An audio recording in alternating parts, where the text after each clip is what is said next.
strike on Syria. Lawmakers in America and around the world react to the U.S.-led missile attack. Celebrating a milestone as Pope Benedict XVI turns 91. We talked to one of his close collaborators and friend. And fatherly touch. Pope Francis consoles a child mourning his father's death. On EWTN News Nightly for Monday, April 16th, 2018.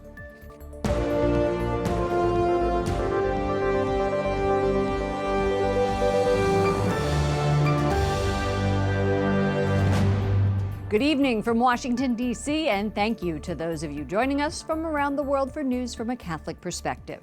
I'm Lauren Ashburn.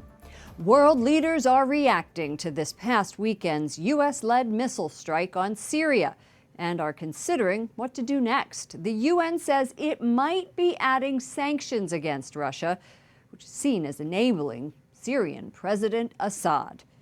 U.S. Ambassador to the UN, Nikki Haley, says more sanctions are coming and accuses Russia of covering up for the Syrian government. They're accused of a chemical attack on its own civilians earlier this month. But the White House now says a decision will be made in the near future. A fact-finding team backed by the United Nations has not been allowed to enter the Damascus suburbs, the scene of that alleged attack, and top NATO allies are accusing Russia of keeping experts out. Correspondent Wyatt Goolsbee has reaction from the State Department. Good evening, Wyatt.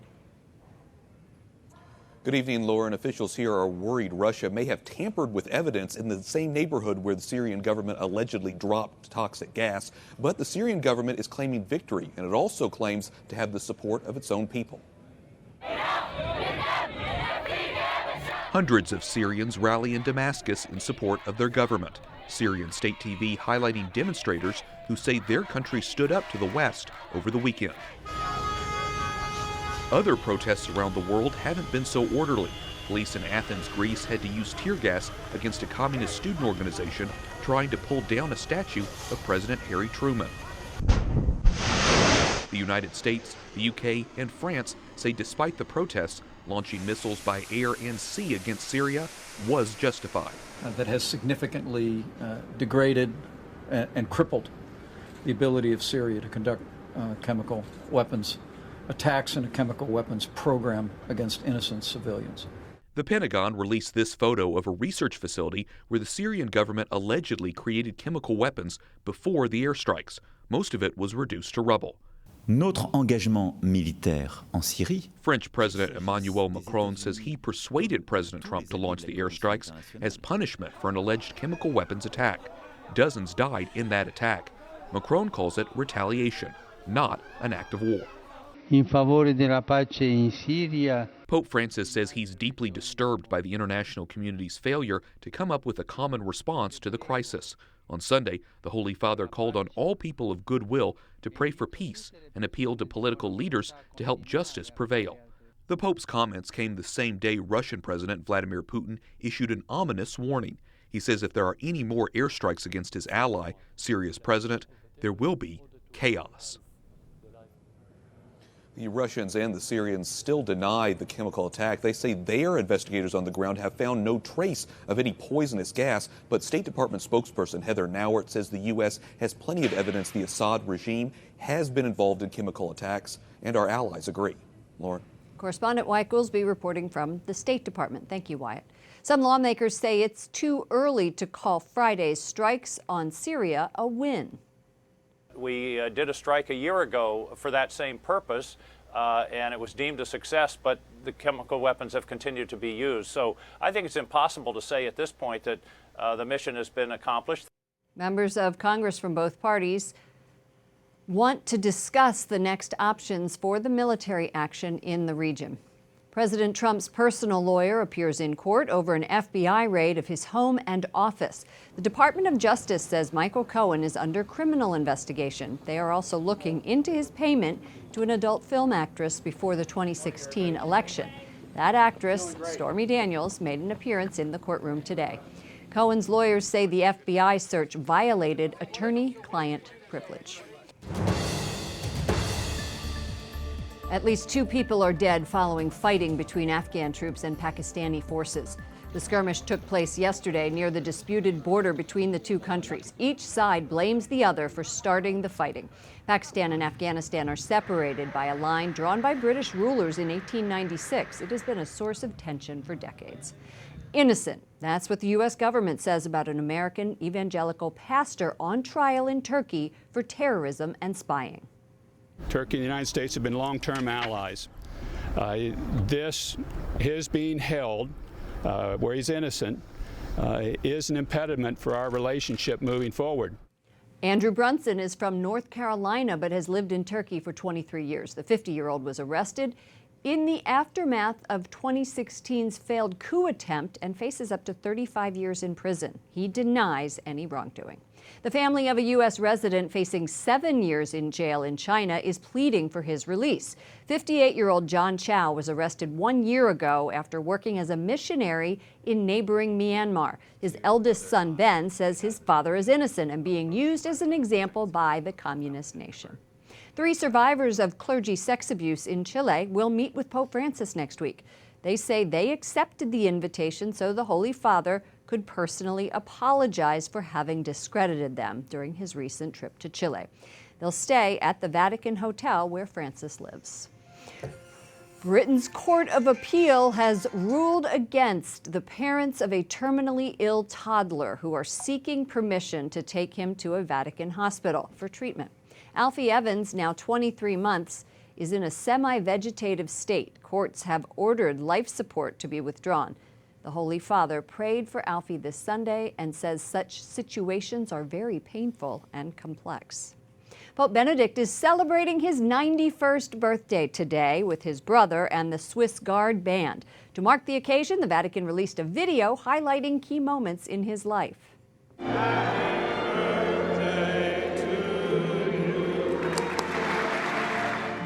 Joseph Ratzinger was born in a small village in Germany in 1927. He had a long career as an academic before becoming a bishop, then a cardinal. He served as the leader of the Catholic Church from 2005 to 2013. Pope Francis celebrated Mass today in Benedict's honor and sent him greetings. Cardinal Gerhard Muller joins us from Rome. Welcome to the program, Your Eminence. Thank you very much. You know Benedict well. He appointed you as head of the Congregation for the Doctrine of Faith. Tell us about your relationship and what it was like to work with him. I have relationships to him, I think 50 years ago. I learned him as a professor in Munich and later had been member in the congregation, but also in the commission, the National Commission of Theologians.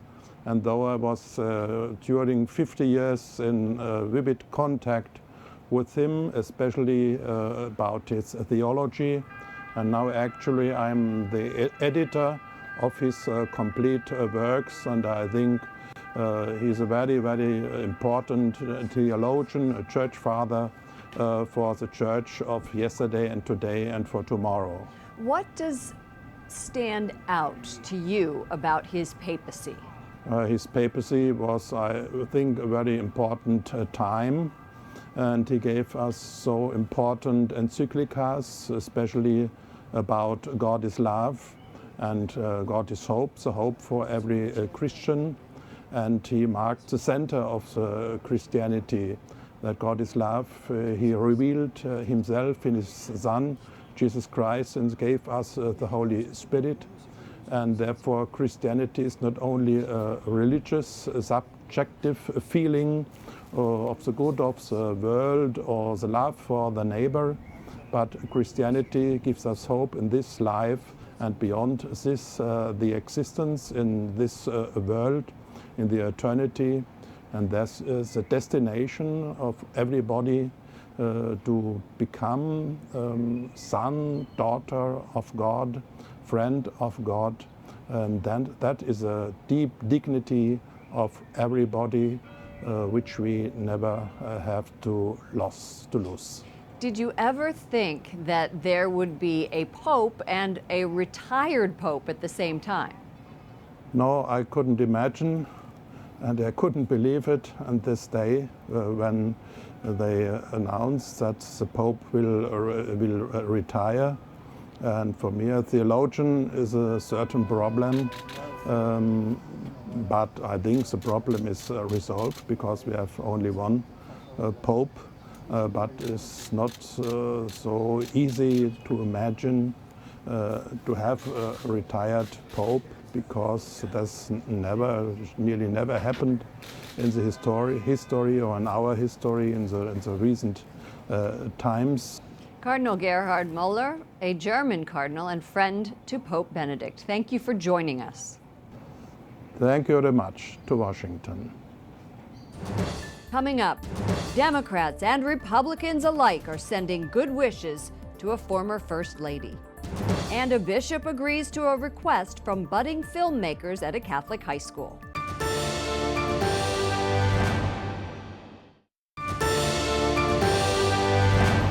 The Catholic Bishops of Mexico make a plea for migrants. It's in response to the U.S. sending National Guard troops to the border.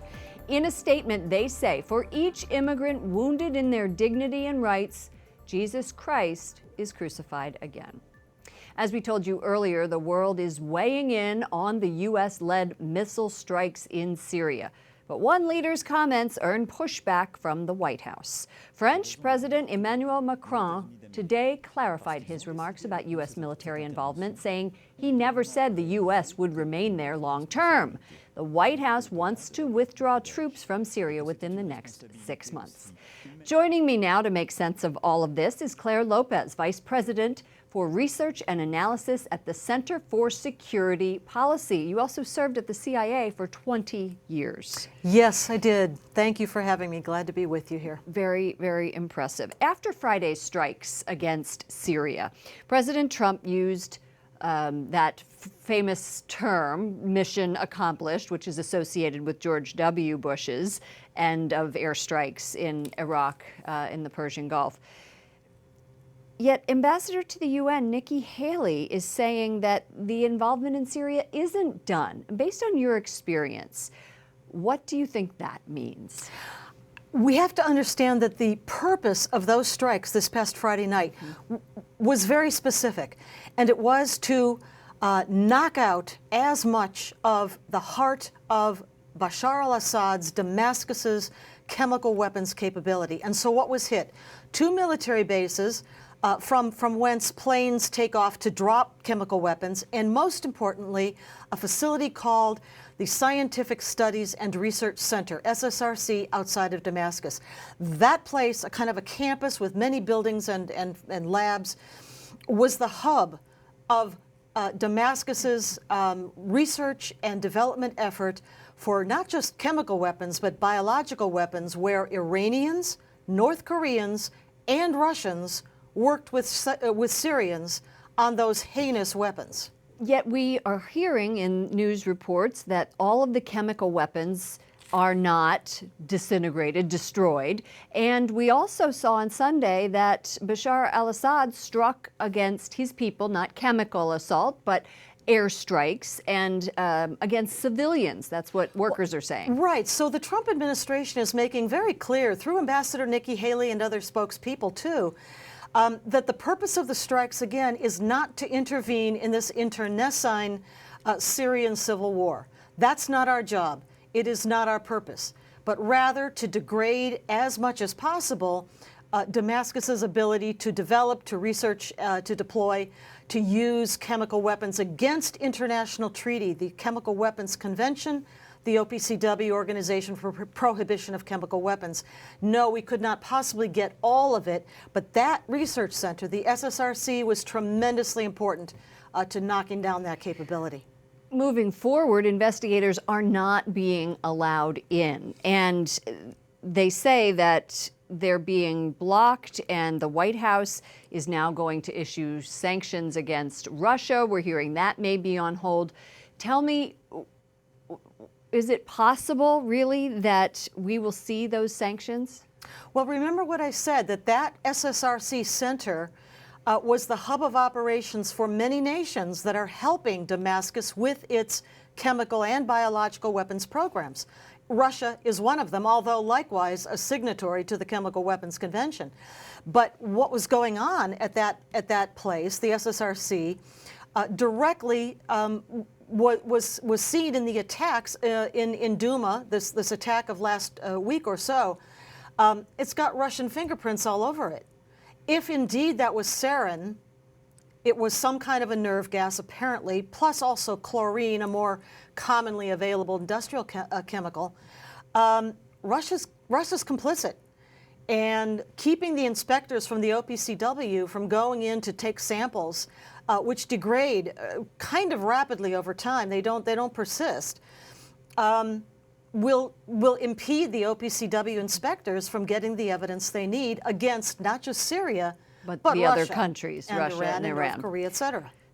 It's very complicated. Thank you for breaking it down. Claire Lopez, Vice President for Research and Analysis at the Center for Security Policy.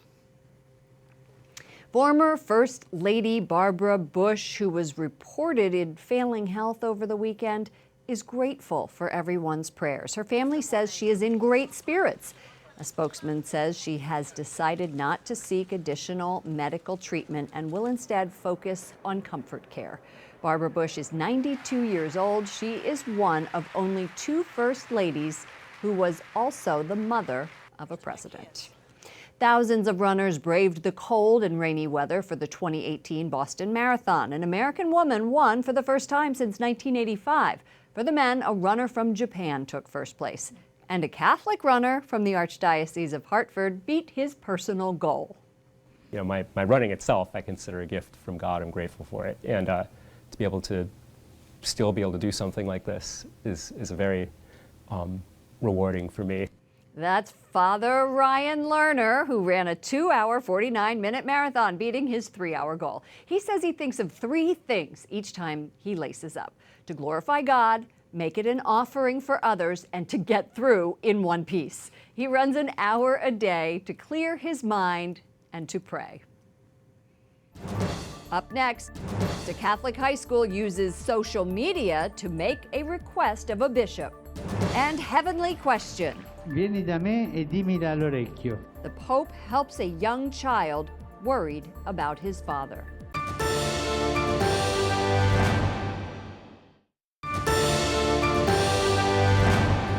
A Catholic liberal arts college with 500 students located in rural Virginia celebrates its 40th anniversary. Guest speakers for Christendom College's gala on Saturday night included former Senator Rick Santorum, Cardinal Francis Arinze, an advisor to St. John Paul II. President Tim O'Donnell says the school prepares students to be faithful, informed, and articulate members of Christ's church and society. A Catholic high school in Virginia Beach is asking its seniors to create films about their faith. To judge the entries, they are turning to a higher authority, Bishop Robert Barron of Los Angeles.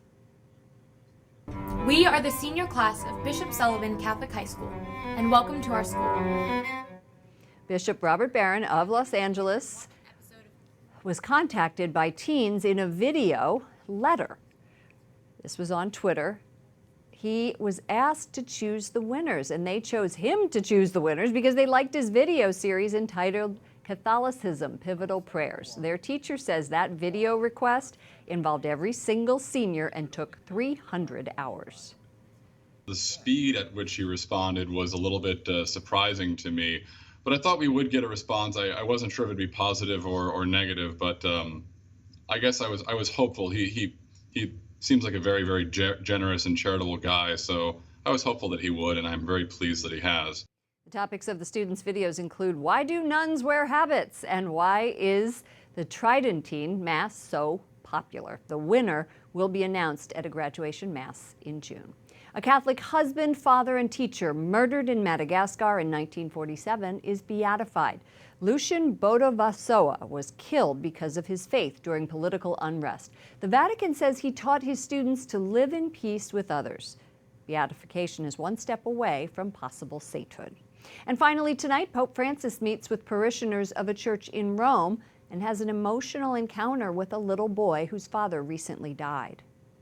Vieni, vieni. Ecco, va bene. The boy, overcome with emotion, asked Pope Francis in his ear if his dad, who was a non-believer, was in heaven. The boy said his father was a good man. The Holy Father said only God can know who is in heaven, but reminded him God has the heart of a dad. For all of us here at EWTN News Nightly, to all of you around the world, thank you for watching. I'm Lauren Ashburn. Let's keep in touch online. You can follow me at Lauren Ashburn on Twitter and at Lauren Ashburn EWTN on Facebook. Good night, and God bless you.